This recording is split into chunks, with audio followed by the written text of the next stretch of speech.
با کم شدن باران کار حشرچیان دهه درخان ناحیه دوشتیش برای کشیدن لوله آب آشامیدنی اوج گرفته است. نرسیدن آب آنها را وادار کرده است که به چنین حشره دستجمعانه برآیند.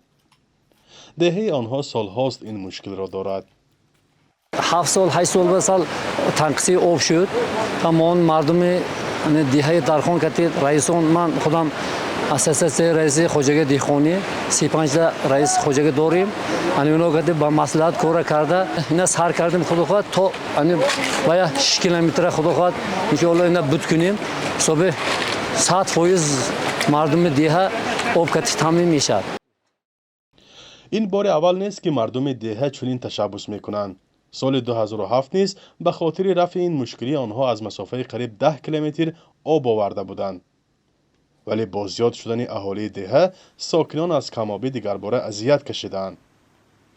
اکنون آنها لوله های قبلا آورده شان را میکنند و به جایش قبور حجما کلان را میخوابانند تا آب زیادتر آید.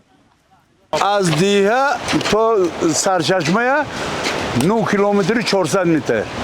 ما حاضر قریب 6 کیلومترشه ایواز کرده نو کرده تربوی شنونده اومدیم اما برآورده وای میکنیم با آینده با تو ویا دیه برده میرسونیم خدا اگر خواهد.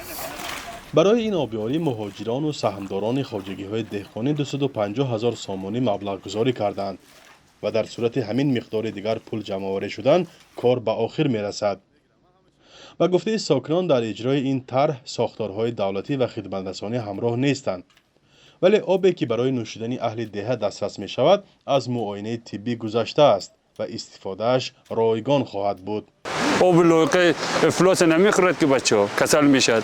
آب همین با وقتر کار کنیم با وقتر که آب گران بریم. حکومت تاجیکستان از آغاز سالهای 2000 در مسئله تامین آب آشامیدنی به سازمان ملل پیشنهادهای زیاد داده است. ولی منتقدان میگویند مقامات باید به مشکل تامین آب در داخل کشور توجه کنند.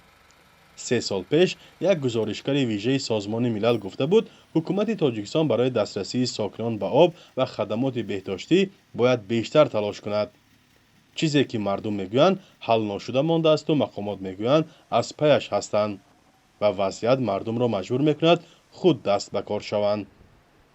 فرزان محمدی، رادیو آزادی ناحیه دوشتیچ.